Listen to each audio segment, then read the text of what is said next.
You're listening to international investment advisor Doug Goldstein on the Goldstein on Gelt Show, the financial show where we'll talk about how you can make the most of your money.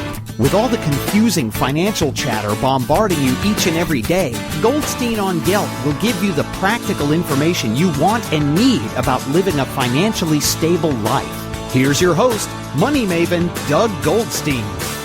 Okay, we are back. I'm very happy to have on the Goldstein on Gelt Show Dr. Nicole Lipkin, who is a business psychologist. She's a speaker. She's a best-selling author. And one of the most fascinating books she has is called What Keeps Leaders Up at Night. Nicole, a real pleasure to have you.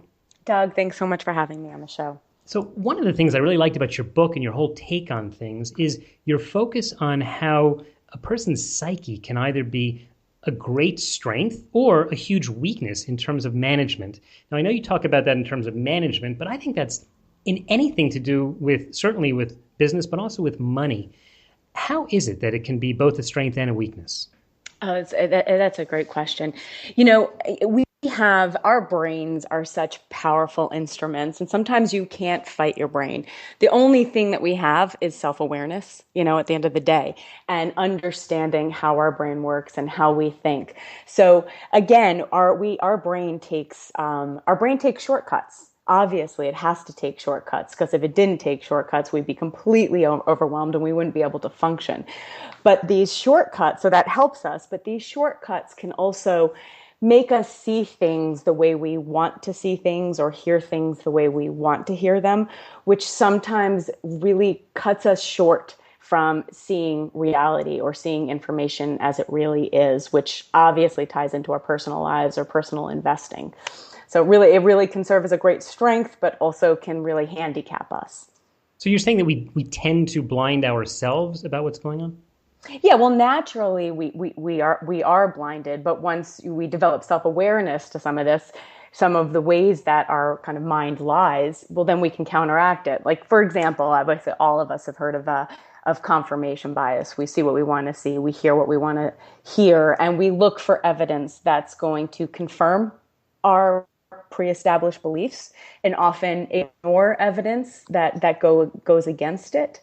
And that can be very problematic, obviously, when making any decision in life. However, the more we're aware that this happens, the more we can gain insight into when it's happening. One of my favorite research studies was done a couple of years ago. Stephen Colbert, obviously Stephen Colbert, who has his show. And obviously, it's a comedy show. And they had groups of hardcore Democrats and groups of hardcore Republicans. And they asked them, and this was when the show was first coming out, they asked the groups to watch the Stephen Colbert show and give their opinion on Stephen Colbert's angle. And the hardcore Democrats or liberals were like, obviously he's making fun of certain things, certain conservative views, where the hardcore conservatives felt that it was not a comedy show, and that these were actually his beliefs. So again, when you hold strong beliefs about something, you're going to look for evidence that supports it and avoid taking in information that's going to go against your beliefs. So it's a very, very, very powerful thing that we do, but recognizing that can help counteract it.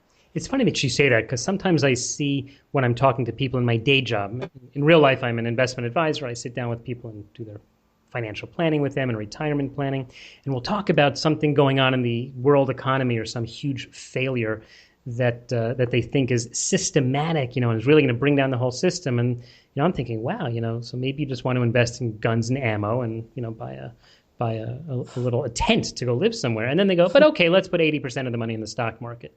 I'm thinking, but you just told me you think that, the president is awful and the Congress are all liars and the economy is, so over leveraged. Why would you think that? So why do people come up with this model when they'll tell you in what sounds like an intellectual conversation they believe one thing, but then go and invest completely a different way?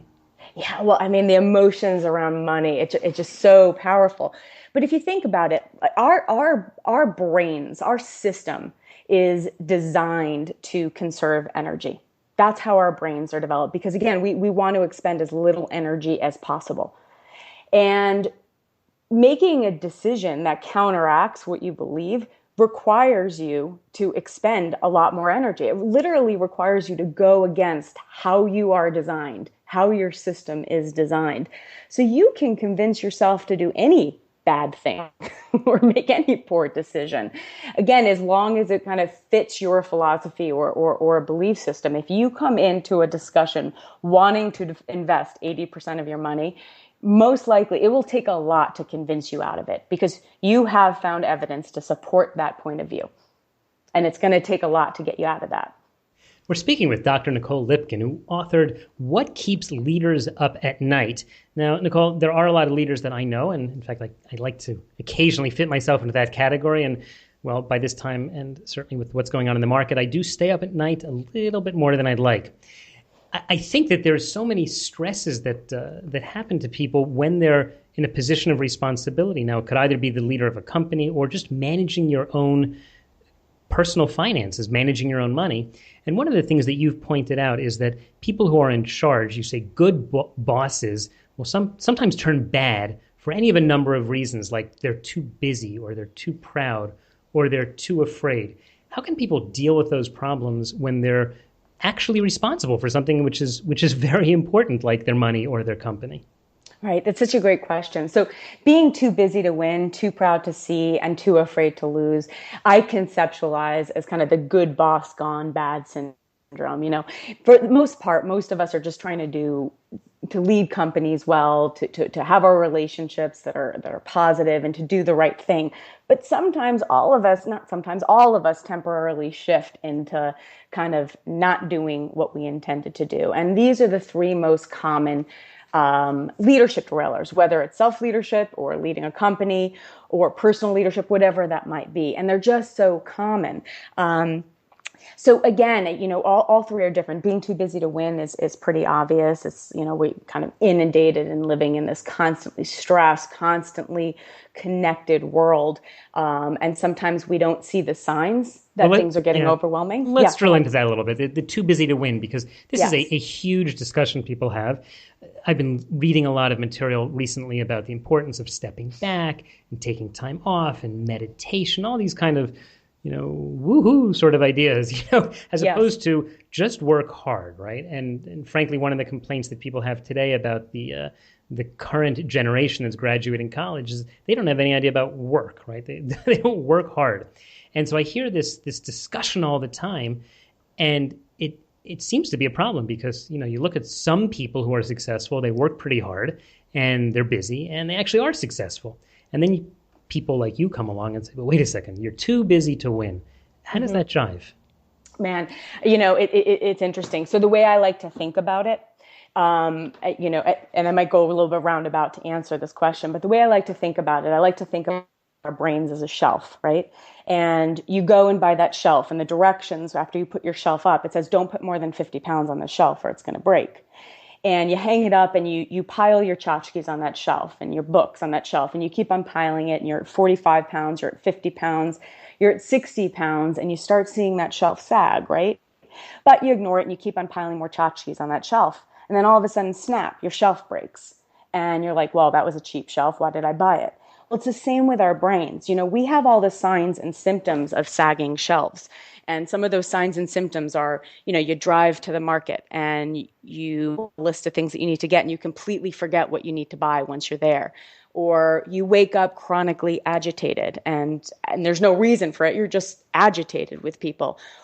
Or whatever it might be, you're reading a paragraph in a book and you keep on reading that same paragraph over and over and nothing's sinking in. Well, these are the signs and symptoms of our sagging shelf, but because we're adults and because we have jobs and because we have responsibilities, we just keep powering on and ignore it. The thing is when that shelf snaps and we snap, unfortunately, we often snap in a way that we don't mean to or intend to, and it rubs other people the wrong way. And the way we're designed as humans, we hold on to those negative experiences of other people way more than positive experiences because we process it more, we talk about it more, it's way more accessible. So you become that guy when you don't pay attention to your sagging shelf. So it's kind of like when you think about it, because leadership, whether it be self-leadership or leading a company, it's all about perception and how you come off to other people. You might think you're the most in control, calm person in the world, but if everyone else thinks you're a total stress case, well, then you're a stress case and you're not managing it and you're that guy. So your suggestion here to make people not be too busy would be what? Well, we're going to be that busy, but you got to recognize when your shelf is sagging. And when it's sagging, you've got to do whatever it is that works for you to kind of recoup. That exhaustion thing is very important, whether it be working out for you, whether it be mindfulness for you, whether it be yoga, whatever it is, a walk, whatever it is for you. Sometimes even taking a sip of water at a water fountain helps, because you're allowing that deep breath and allows oxygen to go to the brain, and it gives you a pause. So I'm not saying there's any one cure to this, but you have to find out what it is for you personally that allows you to just step back.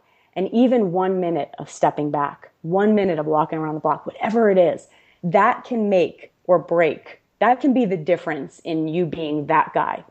You know what I'm saying? Yeah. No, yeah.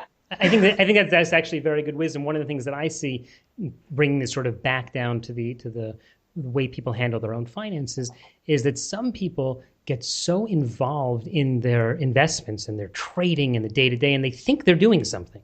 Well, I better read everything I can. I'll read the Wall Street Journal, and then I'll read this. I keep feeling like telling them, I'm impressed you know a lot, but you're not doing yourself any good. You're driving yourself crazy, and probably worse is you're driving your spouse crazy, because you're feeling so busy and you feel like you're accomplishing something, but it's really not getting you anywhere.